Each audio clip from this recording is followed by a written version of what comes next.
Alhamdulillahilladzi qaddarna bil jama'ah wa naha 'anil mufaraqah.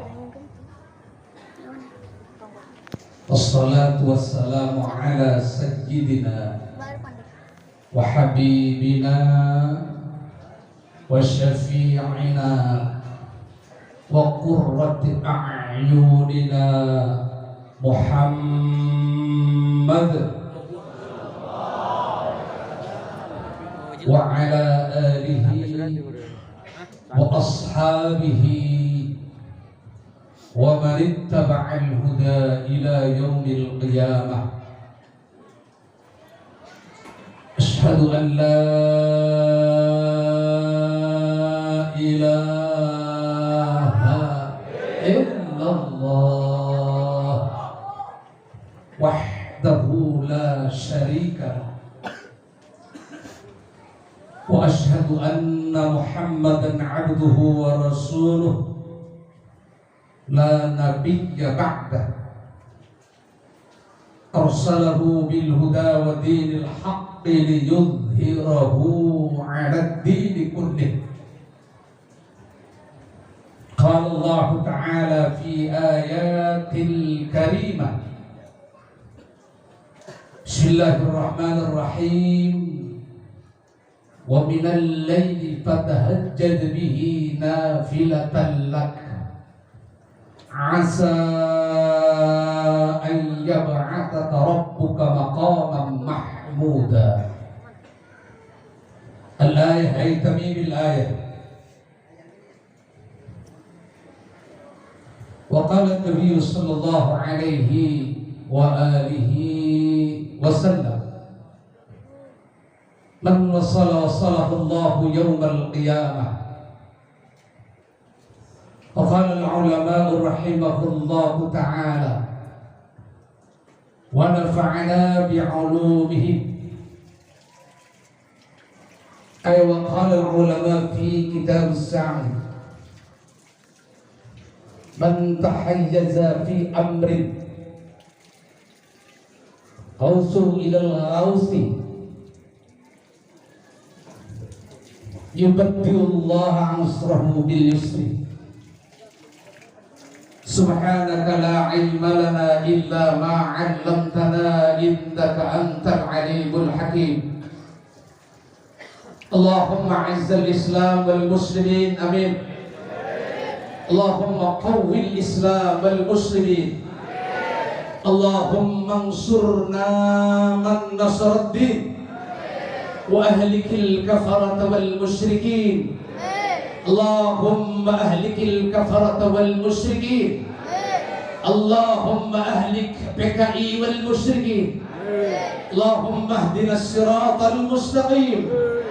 اللهم اكشف عنا من البلاء والوباء والفحشاء والمنكر والفتن والهموم والحزن والسيال الصائلين والحاسدين والطاعون والكورونا ما لا يكشف غيرك والحمد لله رب العالمين.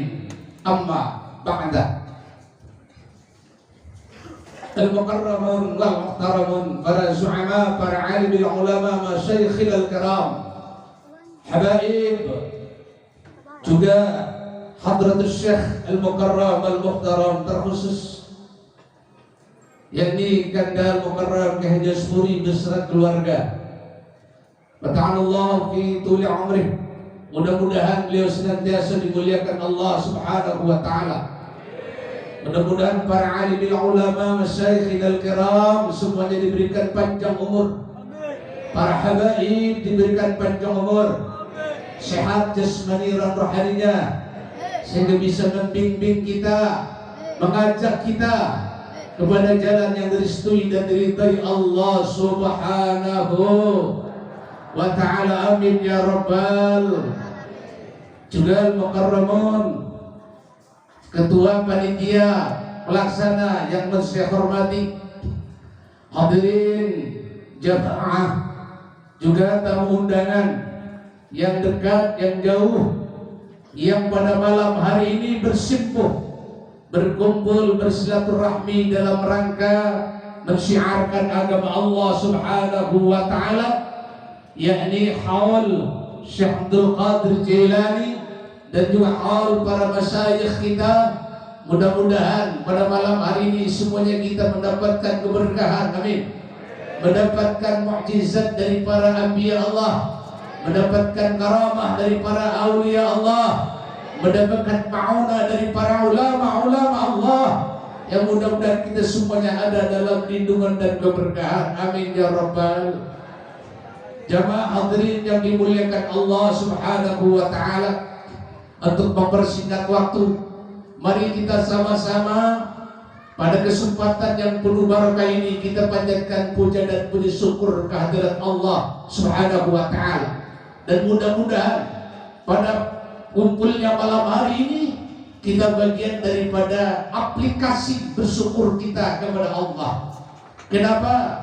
Sebab takrib syukur yang sangat sederhana, yakni ijra'ul a'dha bi mardatillah, menjalankan semua yang direstui dan diridhoi Allah Subhanahu wa taala. Itulah syukur.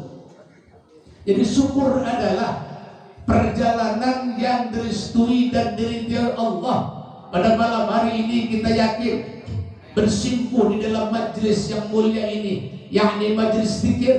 Mudah-mudahan ini adalah bagian daripada keridhaan Allah Subhanahu wa taala. Karena perjalanan ridha itu ada tiga. Yang pertama adalah bil ilmi. Yang namanya ridha Allah itu kita harus menggapai dengan ilmu. Tidak cukup kita dengan ilmu. Yang kedua adalah bil amal, dengan menjalankan amal, dengan menjalankan apa yang kita jalani, yakni adalah syukur. Maka belum tentu orang berilmu bisa menjalani daripada ilmunya, dan juga belum tentu orang yang menjalankan ilmu tapi tidak cocok dengan ilmunya. Jadi ada tiga. Yang pertama, mardatillah adalah digapai dengan satu, berilmu. Yang kedua adalah bil amal. Yang ketiga adalah ikhlasul amal. Pertama adalah bil ilmi, dengan ilmu. Yang kedua adalah dengan amal. Yang ketiga dengan ikhlasul amal. Orang banyak yang berilmu, tapi belum tentu bisa orang jalankan tuh ilmunya. Dan juga ada juga orang yang menjalankan ilmu, belum tentu dia ngerti tentang tatanan daripada ilmu. Yang ketiga, orang berilmu, orang beramal, belum tentu bisa ikhlas di dalam amal. Maka tiga serangkai inilah yang akan menggapai ridhonya Allah Subhanahu wa taala. Orang yang beramal tanpa ilmu magrur, tertipu dengan amalnya. Orang yang berilmu, orang yang mengamalkan ilmunya tanpa ada ilmu, kita jalankan seperti kita sholat, seperti kita berzikir tanpa ada ilmu. Berarti orang yang menjalankan sesuatu, baik itu ibadah zikir kita ataupun ibadah sholat kita, tanpa ilmu, kita bagikan orang yang tertipu. Yang ketiga, banyak orang yang berilmu, ada juga orang yang menjalankan ilmu tapi tidak ikhlas di dalam perjalanan ilmu. Seakan kita perjalanan tidak tahu arah yang kita tuju, maka akan sia-sia di dalam perjalanan hidup kita, maka akan sia-sia di dalam perjalanan ibadah kita. Supaya kita sepakat, supaya kita sesuai dengan serangkaian yang menuju dalam ridha Allah, jalankan ilmunya, amalkan ilmunya, dan ikhlas di dalam perjalanan ilmunya. Insya Allah Allah akan selalu merestui dan meridhoi kita semuanya. Salawat dan salam mudah-mudahan tercurah limpah pada junjungan alam Kanjeng Rasulullah Sallallahu Alaihi Wasallam. Mudah-mudahan kita bagian daripada keluarga besar Rasulullah, amin. Mudah-mudahan kita bagian daripada keluarga besar Rasulullah Sallallahu Alaihi. Sebab keluarga besar teh ayat dua, Pak. Yang pertama keluarga besar Rasulullah teh keluarga qarib, keluarga anu deukeut. Deukeut jeung saha? Jeung Rasulullah di mana? Tina arah nasab. Siapakah orang yang dekat dengan Rasulullah dengan nasab? Dari Siti Fatimah Az-Zahra. Siti Fatimah Az-Zahra punya suami Sayyidina Ali karramallahu wajhah. Sayyidina Ali punya putra dua, Imam Hasan, Imam Husain. Imam Hasan, Imam Husain punya anak cucu, boga turunan para habaib, para habibah, para syarif dan syarifah. Itulah bagian daripada keluarga besar Rasulullah yang pasti akan mendapatkan syafaatul ummah di yaumil qiyamah karena masih dekat dan nasab dari Rasulullah sallallahu alaihi. Yang kedua, keluarga baik. Sah keluarga baik, keluarga yang jauh. Jauh dari mana? Jauh tina turunan saha? Turunan terjelas. Saha turunan terjelas? Haji Asy'ari, bapak-bapak, ibu-ibu mungkin ada bagian daripada turunan terjelas. Dari mana turunannya? Bukan, nanya masing-masing di mana judulnya. Ya kira-kira yang mempunten lamun diputer-puter kurang kabeh haji, kan itu udah mana coba? Woi, kan itu udah mana ya urang kabeh? Terjelas pannya. Lamun nanya ke Habib, insyaallah be, antum pasti tahu kesananya, betul nggak? Tapi kita orang ini nggak jelas. Kayaknya nih bisa jadi ke Fir'aun juga ada ini. Ya bisa jadi juga ke pucuk umum kali ya.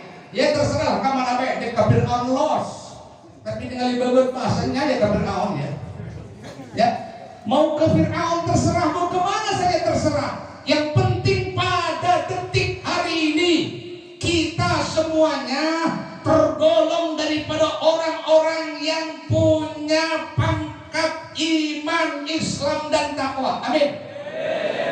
Nah, dikala kita masih punya pangkat iman, Islam dan takwa, itulah bagian daripada turunan dan keluarga besar Rasulullah. Walaupun turunannya ke Fir'aun, terserah. Yang jelas adalah kita bagian daripada keluarga besar Rasulullah yang masih diakui oleh Rasulullah sebagai keluarganya. Tidak tanggung-tanggung, bukan hanya umatnya tapi keluarganya. Insya makalah ulama sudah mempertegas, jangan khawatir bahwa kita nanti bagian daripada keluarga Rasulullah sallallahu alaihi wasallam.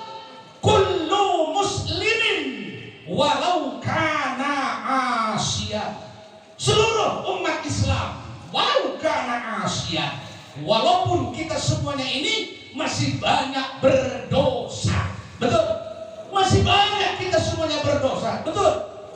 Berdosa, maka walaupun berdosa masih diakui oleh Rasulullah sallallahu alaihi wasallam sebagai keluarganya. Amin ya rabbal. Itulah mahabbahnya Rasulullah terhadap kita umatnya. Itulah perhatiannya Rasulullah terhadap kita sebagai umatnya.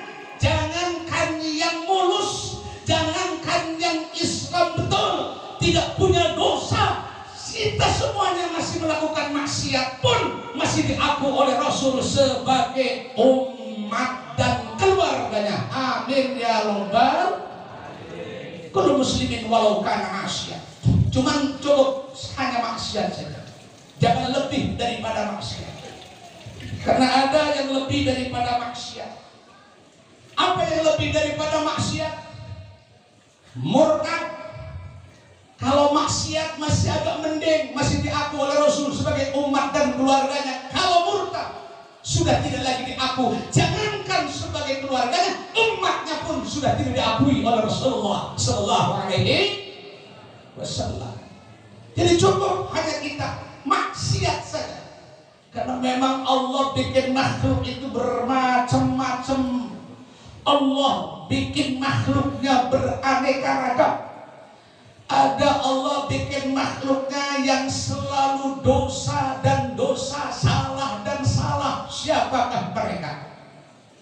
Iblis. Allah bikin lagi makhluknya yang kadang yang tidak pernah berdosa, tidak pernah salah. Siapakah orangnya? Para malaikat. Allah ciptakan juga makhluknya yang dijaga oleh Allah dosa-dosanya. Siapa? Para nabi. Makanya jangan sembarangan para nabi. Jangan sesekali nabi dijadikan dalil oleh kita, dalil bela diri. Apa dalil bela diri? Apa dalil bela diri? Seperti dia komodi cina orangnya ngaran nabi manusia biasa. Nabi Adam cina berdosa. Tak dalil bela diri. Apa? Jangankan katanya orang biasa, kita orang biasa. Nabi Adam juga berdosa. Disaha dia ngomong Nabi Adam berdosa, nyawanan baik dia. Ada yang suka begitu, ada. Di kampung kita suka ada yang ngomong begitu.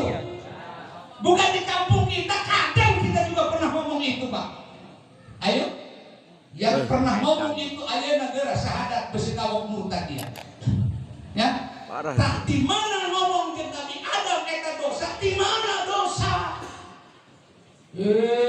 Nabi Adam kan berdosa. Wala taqrabu hadhihi syajarata fatakuna minadh dhalimin. Wala taqrabu kan lanahi larangan. Kok kenapa Nabi Adam kok mau-maunya melanggar larangan aturan Allah? Betul nggak?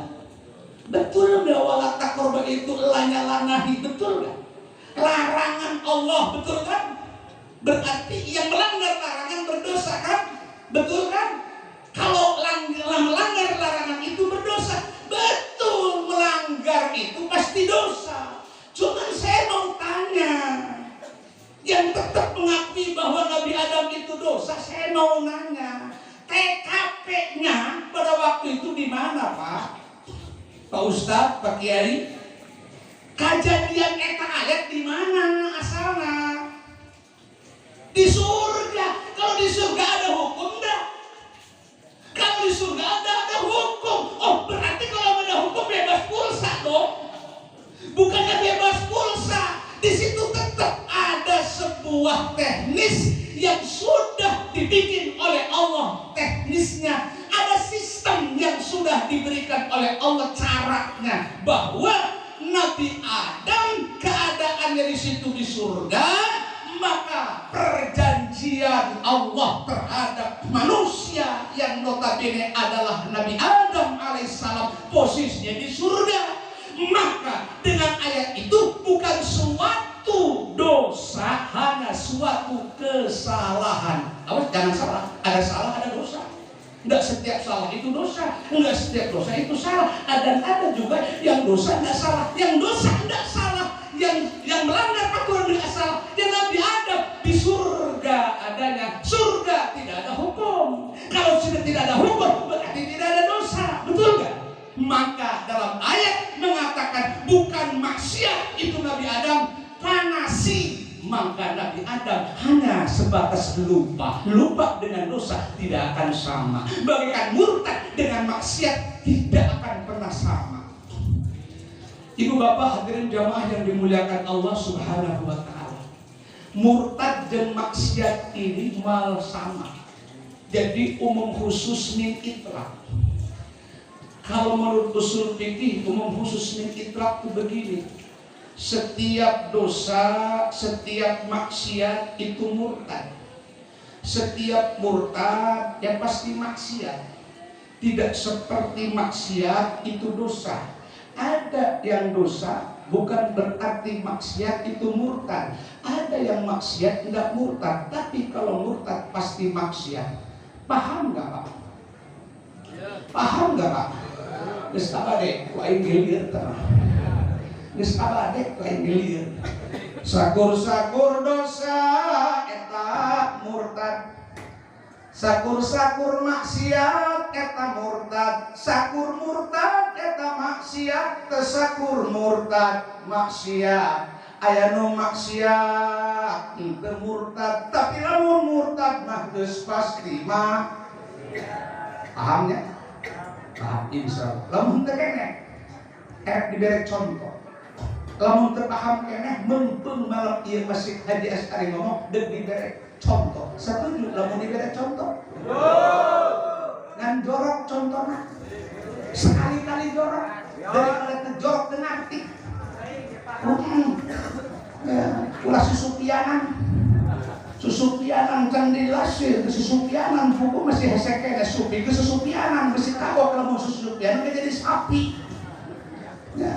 Ya kurang bere contoh kajian jorok contoh. Setiap ngising setiap ngising setiap ngising aya nu ngising tapi lamun ngising pasti teu percaya pasti dia pasti ngising kabeh teh gigi.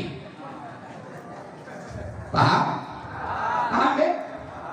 Paham ya? Insyaallah.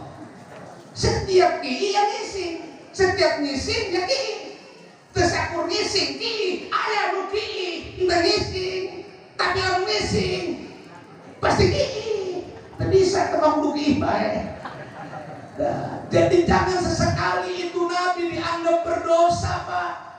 Nabi itu hanya sebab nasi. Kalaupun Nabi Adam masih ngeyel deh, masih ngeyel juga tuh orang.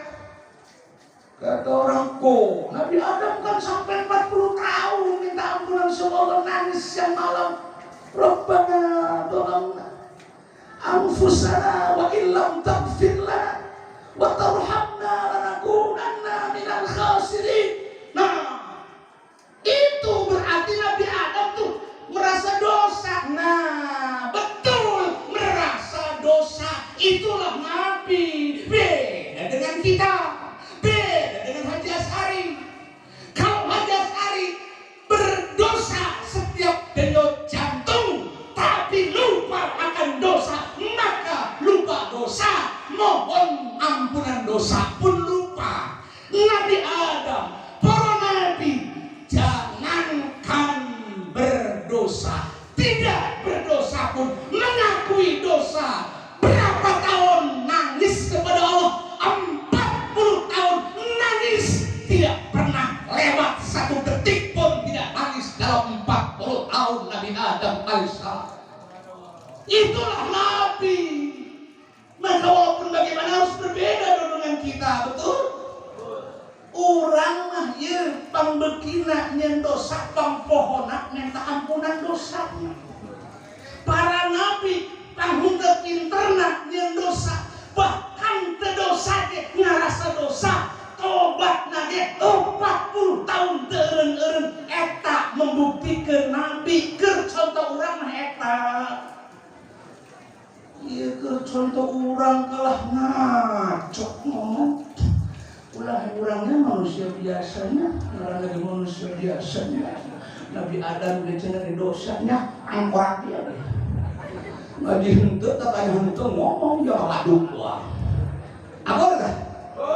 Nah, itulah yang kedua, Allah ciptakan makhluknya yang tidak pernah salah, yang dijaga akan kesalahan oleh Allah sesuai dengan maksudnya. Maka para nabi lah namanya. Yang selanjutnya Allah menciptakan makhluknya yang kadang salah, kadang benar. Siapakah orang yang kadang salah, kadang benar? Ya manusia biasa. Kalau manusia biasa kadang salah, kadang benar, harus pintar kita menyikapinya, Pak. Jangan salah menyikapi. Siapakah yang salah menyikapi? Betul, antara manusia itu antara salah dan dosa, antara dosa dan benar, betul? Antara salah dan benar, itulah manusia biasa. Dikala salah harus menerima salah, dikala benar jangan sombong dengan kebenarannya. Kalau manusia tidak merasa salah, maka salahlah manusia. Kalau orang yang benar merasa paling benar segalanya, salah juga. Kenapa? Kalau orang yang tidak merasa salah, tidak minta ampunan dosa, salah. Orang yang melakukan kebenaran, tidak bersyukur atas kebenaran, maka akan timbullah kesombongan. Aing doang anu pinter dikirna, aing doang anu tara salah, aing doang nu hade. Iya bagian manusia anu salah oge. Salah juga. Kenapa? Karena tidak mensyukuri atas kebenaran. Oke, kita manusia biasa. Dikala salah, mari kita sama-sama mohon ampunan atas kesalahan kita. Kepada Allah kita bersalah, kepada sesama manusia. Sedangkan manusia biasa teh boga salah kedua, Pak. Sebab kurang ieu daek-daek ngalanggar hak teh dua. Ngalanggar hakullah, ngalanggar hakul adam. Betul? Hakullah mah gampang. Bukan berarti hanya sekali mensepelekan dosa kita kepada Allah. Artinya minta ampunannya gampang banget, Pak. Waktu kapan pun bisa, hari ini pun bisa, nanti malam pun bisa, detik hari ini pun bisa. Karena Allah tidak pernah tidur, karena Allah tidak pernah pray, karena Allah tidak pernah alfa. Betul nggak? Paling gampang kita mohon ampunan kepada Allah. Tapi yang paling sulit, kita mohon ampunan dengan sesama manusia.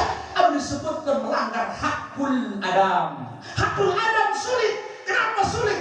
Kan harus ketemu dengan perorangannya, harus ketemu dengan orang yang kita dibikin salah, harus istiqlal, harus istirda.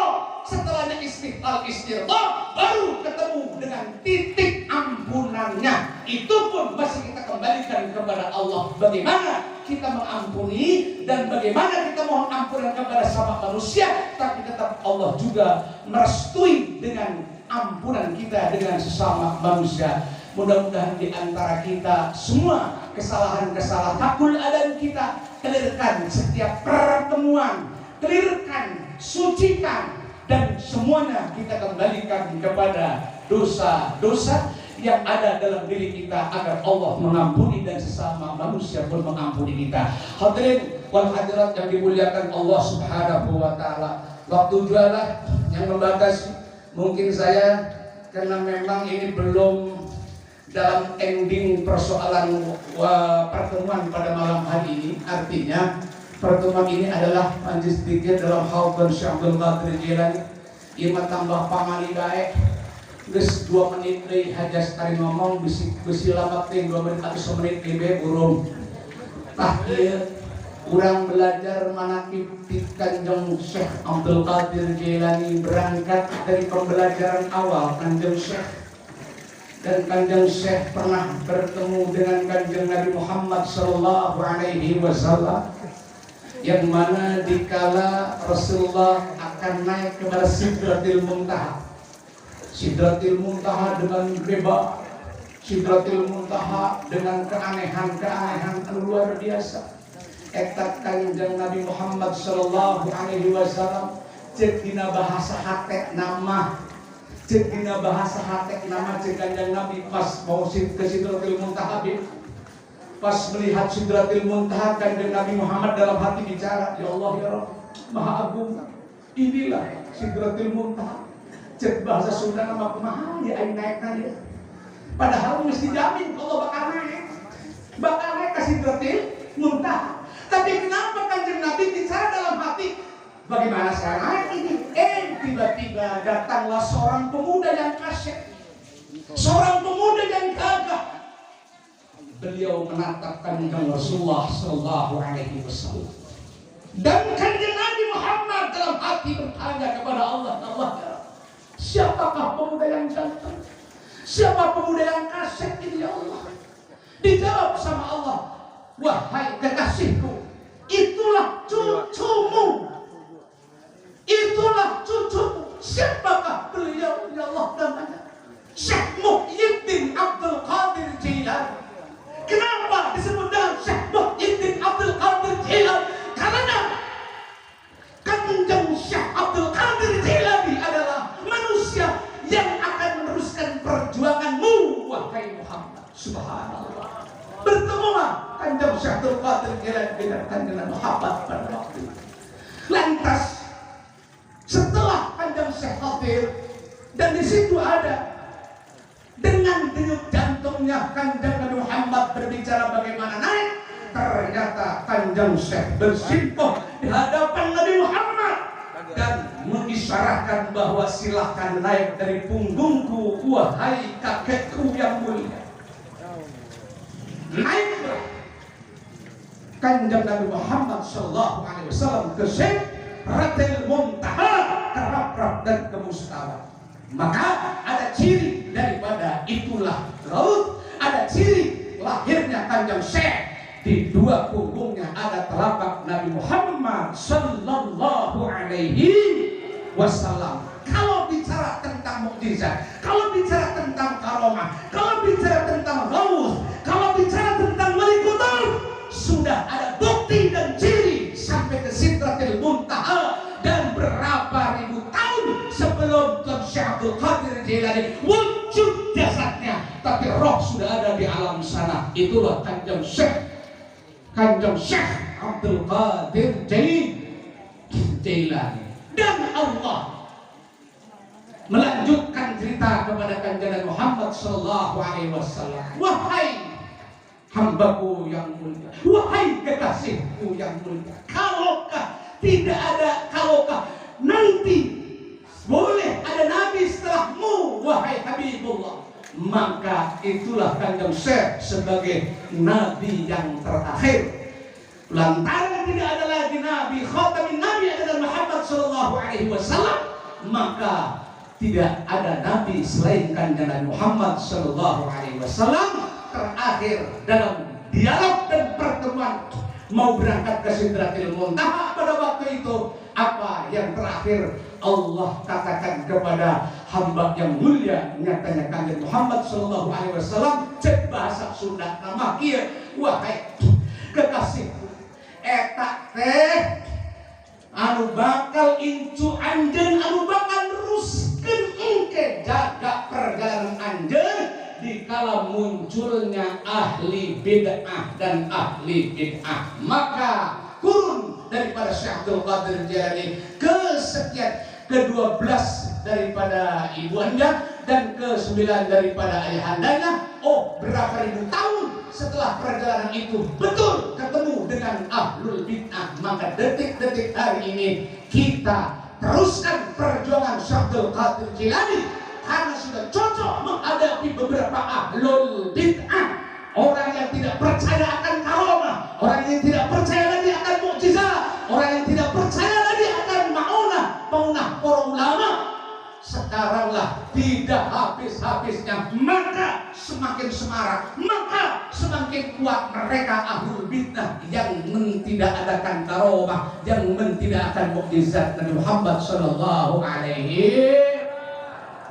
Geus bisa dibuktikan di kampung di kota ayeuna geus leuleus mumuludan, teu daek deui mumuludan, geus bid'ah jarah kubur, geus bid'ah baca kaul, geus bid'ah dikir, semua dibid'ahkan. Itulah penerusnya siapa? Penerusnya kita semuanya, mudah-mudahan bagian daripada penerus Kanjeng Syekh Abdul Qadir Jailani. Amin ya rabbal. Man tahayyaza fi amrin, siapa orang yang sedang kesulitan di dalam satu persoalan, atawassalu, kita bertawassul kepada siapa? Ilal ghaus, kita bertawassul kepada Tuhan Syekh Abdul Qadir Jailani, kepada para aulia Allah. Yubattilullah, maka Allah dekna gantian karena kesulitan-kesulitan nabil yusri, kelawan kemudahan-kemudahan. Mudah-mudahan kita yang punya kesulitan akan dimudahkan oleh Allah. Diwasilah kita gaus kepada Kanjeng Syekh Abdul Qadir Jailani, kepada para guru-guru kita, masyayikh kita, dan mudah-mudahan karomahnya pun melimpah ruah bagi kita. Biarkan saja anjing-anjing menggonggong tapi tentara terus berlalu. Biarkan mereka membid'ahkan karomah, tapi kita orang yang takut kepada karomah, kita orang yang kebagian karomah, kita yang memuliakan karomah. Amin ya rabbal. Saya mohon izin dan tidak saya bahas tentang bagaimana ayat wa minal laili fatahajjat bihi nafilatan lak asa ayyam ataka rabbuka maqaman mahmuda. Mudah-mudahan salat kita, zikir kita, makomnya, tempatnya mudah-mudahan mahmuda, makom dan tempat yang terpuji dan dipuji oleh Allah Subhanahu wa taala. Terima kasih atas segala perhatian. Mohon maaf atas segala kekurangan. Saya banyak bicara, bukan banyak yang benar, yang pasti banyak salah daripada benar. Kesalahan milik pribadi saya mohon ampuni. Mohon ampunan kepada Allah, mohon diampuni kepada semua manusia dan masyarakat al-kiram al-habaib semuanya. Dan mudah-mudahan yang benar dalam kata saya, walaupun sedikit dalam kebenaran, mudah-mudahan itu semata datang dari hidayah Allah Subhanahu wa taala. Usikum wa nafsi bittaqwallah wallahul muwaffiq ila aqwamit thariq. Wassalamu alaikum warahmatullahi wabarakatuh.